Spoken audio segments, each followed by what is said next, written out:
सादर प्रणाम।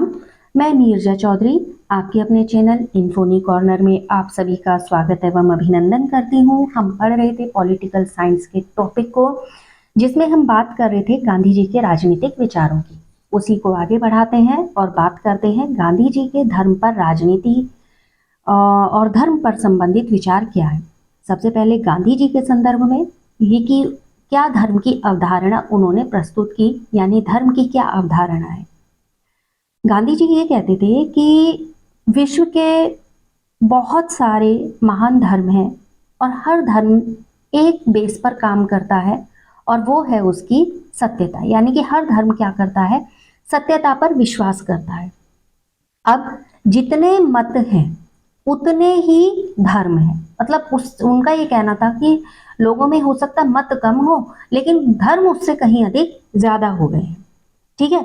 अब अगर हर किसी धर्म की अगर आप बेस लाइन को देखते हैं तो हर धर्म ये कहता है कि ईश्वर एक है और हर धर्म एक ऐसे ईश्वर को मानता है जो सर्वशक्तिमान है।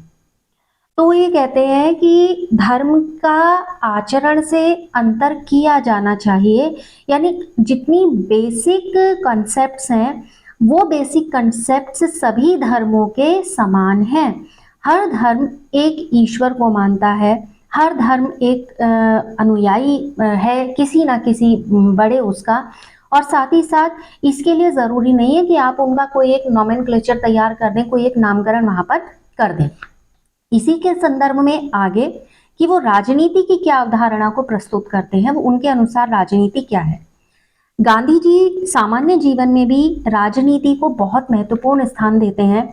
वो ये कहते हैं कि अगर मानव जीवन के संदर्भ में हम बात करेंगे तो मानव जीवन का प्रमुख भाग बनता है राजनीति, क्योंकि मानव जीवन है और राजनीति है, ये मतलब ये एक दूसरे के पैरेलल है। हालांकि एक चीज को कहते थे कि अगर राज्य की शक्ति बढ़ रही है, अगर राज्य बहुत शक्तिशाली हो जा रहा है, मान लीजिए राज्य की शक्ति में बहुत वृद्धि हो गई है, तो राज्य की शक्ति में वृद्धि होने से जो वहां की जनता है, जो व्यक्ति है, उसकी शक्ति कहीं ना कहीं क्षीण हो जाती है, यानी कि उसकी शक्ति उसकी तुलना में कहीं ना कहीं कम हो जाती है, जो कि सही नहीं है। लेकिन वो ऐसे रूप में राजनीति की परिभाषा देते हैं या ऐसे रूप में राजनीति को देखते हैं जीवन में, जो लोगों के जीवन को क्या कर सके, बेहतर बना सके, लोगों के जीवन को सरल बना सके, यानी आसान बना सके, चीजों को कॉम्प्लिकेटेड ना करे, और इन शॉर्ट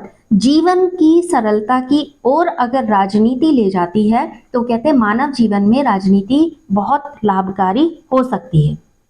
अब उदाहरण प्रस्तुत करते हैं वो अपने कथन में, वो ऐसा बोलते हैं कि मैं सामाजिक सुधार का कार्य करता हूँ, यानी सामाजिक सुधार मेरा कार्य है। बहुत से ऐसे कार्य होते हैं जिनको केवल आप अपने बल पर नहीं कर सकते, लेकिन ये जो मैं कार्य करता हूँ ये कार्य भी किसी भी राजनीति से कम नहीं है।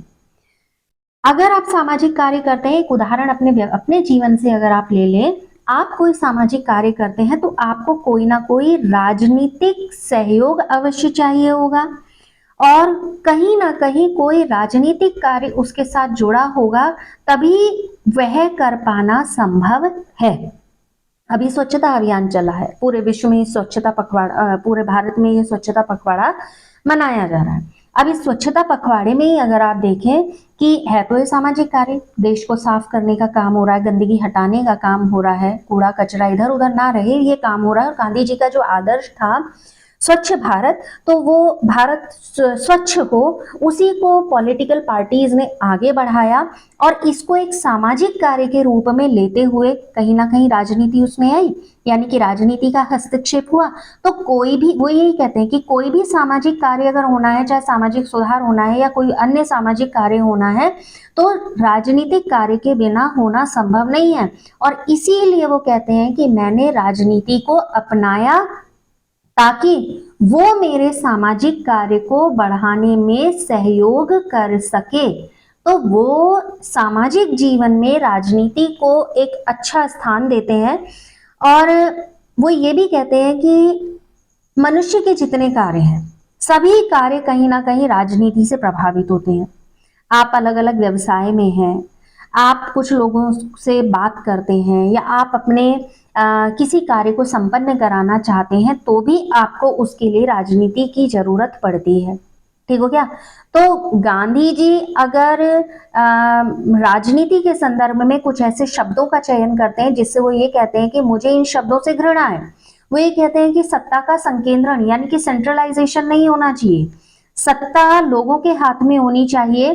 और राजनीति अगर हमें राजनीति करनी है और हमें वो सत्ता प्राप्त करनी है, उसके लिए हिंसा करना वो गलत मानते थे। वो ऐसे शब्दों से घृणा करते थे कि राजनीति में इन शब्दों को अगर हटा दिया जाए, सेंट्रलाइजेशन हटा दिया जाए और उस सत्ता को प्राप्त करने के लिए हिंसा को हटा दिया जाए तो राजनीति अच्छी है।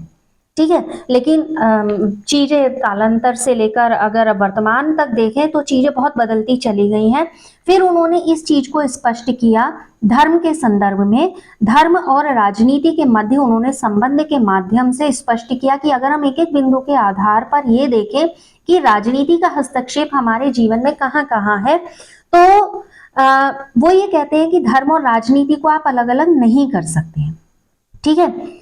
हमें किसी चीज का आत्म अनुभूति हो रही है, हमें किसी चीज का ज्ञान प्राप्त हो रहा है, तो उस आत्म अनुभूति के रूप में जीवन का कोई ना कोई एक उद्देश्य अवश्य होगा।